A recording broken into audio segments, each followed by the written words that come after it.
Gold traded in range precisely as we discussed in the Asia session update today that 1887-1996 zone is where we should not take a position in gold, and silver specifically has tried to show a little more bullishness where now it is trading at 2290 levels. This is the critical resistance zone at 2290 $23 levels as we discussed in the morning update. So now what to expect today? Which position you should take trading gold and silver? We will see with the help of charts and indicators. This is the second update for the day, and hence press the bell icon which keeps you updated with the twice a day analysis. Also, your every like, comment, share and subscribe is a great motivation and inspiration for me to deliver on time every time to the best of my abilities. So do like, comment, share and subscribe as well. With that, let's start. First we'll look into gold, followed with silver. Do watch till the end. See, gold on the hourly charts is almost formed a double bottom here at 1885 level, and with that as support we can see a little recovery here, but at the same time the point to be noted here is the lower highs which it is trying to form. You can see this line here, and this line is getting derived from the daily charts. I will show you on the daily charts here, but right now you can see a very strong resistance is seen from this upward trend line, and hence that is why I say a buying entry can be taken if you see it trading above 1895-96 zone. Beyond 1895-96 we can expect it to hit 1902 and 1906 levels. These are greater resistances, and if it stays above 1906, that is the time where we can expect that it is trying to reverse. Till then we should not treating gold as bullish. Now another observation on the hourly chart, see one bottom here, then rise, see these candles are beautiful, and then a sharp drop. It is consolidating here. Now it can take any direction. Now a direction on the upside, it can try to continue on the upside. If it breaks past this, certainly more bullish momentum will be seen there. Stochastic at bottom trying to recover, MACD is flat, RSI is flat. Coming to 2-hour chart, on the 2-hour charts likewise, see it is consolidating here and getting resistance from the 20 period moving average and from the top of this trend line as well, and hence we have to remain a little cautious here, because see it can still take a direction either which ways. Right now it is just consolidating. Stochastic is flat here, MACD is trading with little bullishness, it is in green here, RSI is flat. Coming to 3-hour chart, now on the 3-hour chart, the previous candle you should look at, it has got a bigger wick and a smaller tail on the downside, and it has got a greener body. Now remember, it is showing an indecision at the same time. So, and yes, it is preceded by a big red candle. So once it drops below here 1885 levels, that is the time below which we can expect it to trade with more bearish bias. So once it stays below 1885, that is the level below which you should try to take a sell position here in gold. Stochastic looking down, MACD is trading with little divergence and bullishness, RSI is flat here. Coming to 4-hour chart, on the 4-hour charts right now, see the candle has just started, it is trying to pull on the upside. Remember, it is not a reversal unless 1894 1895 levels, or I will say 1896 is not reached. You should not be treating this as a bullish reversal, and we should not be buying gold till 1895-96 is breached.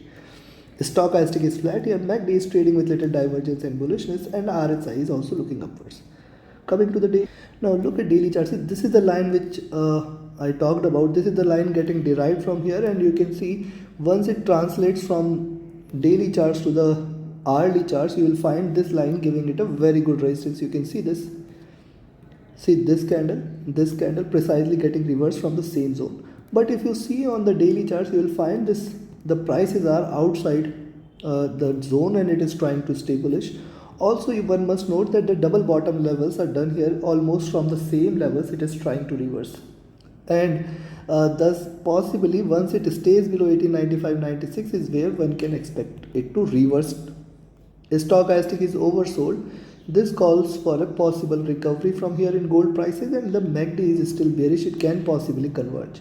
RSI is also oversold on the daily charts. Thus, for the day, do not take a position now between 1885 and 1895 levels. For this $10, avoid taking a position above 1895. There will be little more bullishness. 1900 1902 is the first resistance zone, and then maximum resistance is seen at 1904 to 1906 levels. These are very strong resistance level. Only and only if you see it trade 1895, little more rise. However, we have to remain cautious.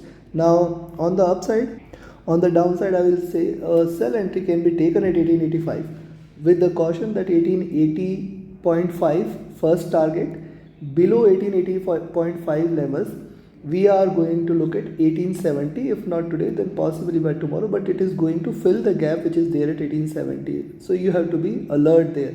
It can try to fill the gap and then show a bounce back. This is also equally probable. So take your positions accordingly. Now let's have a look at silver, and before we proceed to silver, I have a couple of offerings. First is my mentorship batch. The 25th batch is going to start on first week of September.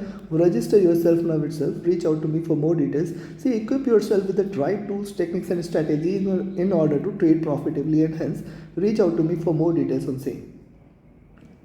And now look at silver on the RD charts. I will show you firstly on the daily charts. On the daily charts, what it has done, it has formed a higher lows. It is trying to rise 23, the great wall here, which is pretty much still there, and it is not willing to break past by this. If it breaks beyond 23, then the target is still 2320, 2350, 60 zone. I will be looking forward for these levels at least. See, there is too much of divergence from the moving average also on the daily charts. I will come back to daily charts later. Let's have a look at the hourly charts. On the hourly charts, what has happened? The rise, retracement and this bullish move here. It is yielding higher lows, higher highs, and it is trying to stay bullish. Second point is the price is still outside Bollinger Bands, and it is getting a constant push from the top of the Bollinger Bands, and hence till 2290 is a good resistance here. Then I will say $23 is the next resistance. So beyond 23, certainly we are going to look at more bullishness here in silver. Stochastic back to overbought zone. The MACD is divergent and bullish. RSI is looking upwards, trying to stay bullish here. Coming to 2-hour chart. On the 2-hour chart, see MACD, you can see moving average. These are exponential moving average. These are trading with divergence. It has crossed over. This is a bullish sign. We have discussed in the early Asia session video today that above 2290 we can buy, and precisely it is now staying above 2290 levels. This is a good sign. Possibly we may see more bullishness. Yes, it is yielding higher lows, higher highs. 2295 and 23 are two major milestones, very nearby, which it needs to break past by. Why? Because see, it is also outside Bollinger Bands, and hence it has to stretch outside Bollinger Bands. It may get a resistance on the upside. The stochastic rising, the MACD is trying to trade with little divergence, trying to stay bullish here. RSI is rising. This is also trying to stay bullish. Coming to 3-hour charts. Now look at 3-hour charts. Very important. See, it is certainly, first thing is look at the moving average crossover. This is a good bullish sign for silver. On the 3-hour charts, 20 and 50 period moving averages are willing to cross over. Good sign. Second is look at the formation here. One bullish candle, then a red, and then another bullish candle. Now this candle is trying to break out. This candle can be a good candle which might pull the prices little up. Certainly 23 will be looking forward to. In fact, I will look forward from here that silver might try to stay in the buy zone. Now see, pole here, flag here, and now trying to give a breakout. So good signs for silver. Stochastic rising. MACD is trying to trade with divergence. RSI looking upwards. Coming to 4-hour. On the 4-hour charts, likewise, look at these three candles. Red, green, red, a sandwich is formed, and now it is giving a breakout. So this could be a possible direction taking candle here. Certainly about 23. Now we are going to look at more bullishness. 2270 on the downside is a great support, and 2260. These are the two where maximum support lies for silver, and then on the downside 2240 is the ultimate support. So yes, only sell entry I will recommend is below 2270, below which 2265.60 is a great support here. Stochastic trying to trade with divergence and bullishness. RSI looking upwards, trying to stay bullish. Coming to the daily chart. Now look at daily chart. See, certainly higher lows, higher highs. The top of this channel somewhere here at around 2320. I will wait for a breakout beyond $23 levels. Staying beyond this, daily candle closing above $23 levels certainly will be a good indication for 2320, and in fact I will look forward to 2350-60 zone. Yes, these levels are achievable. Stochastic is rising. MACD, now see on the daily charts, MACD is crossing over here. That is again a very good sign. You can also see almost crossing over at the bottom, so it can try to pull back the prices little up. RSI is rising. Considering this for the day, I will recommend you to buy silver at 2290. Now this price is already above 2290. We have to look at this price above 2290 levels. You can buy here. Expect 2320 levels. This zone is the maximum resistance. Beyond that, if it closes above this zone or within this zone between 2320, certainly we can expect that we are looking at 2350, 2360 zone by tomorrow or in the next few sessions. On the downside, a selling entry can be taken at 2270. below 2270 till 2260 it has got very good resistance, and once it drops below 2260, remember the strongest support for the silver we have seen already 2240 as a great support, and hence it is again going to play a very important role here. So do trade with caution, take your positions accordingly. Between 2270 and 2290, do not take any positions. Trade accordingly, trade profitably. Do like, share, subscribe and comment. Do press the bell icon. Join my mentorship by Join My Signals channel. Reach out to me for any of your trading or training queries. My telegram and email IDs are mentioned in the channel and video description. Thank you very much. Have a great profitable trading day. Do see you again tomorrow morning with the Asia session update. Thank you.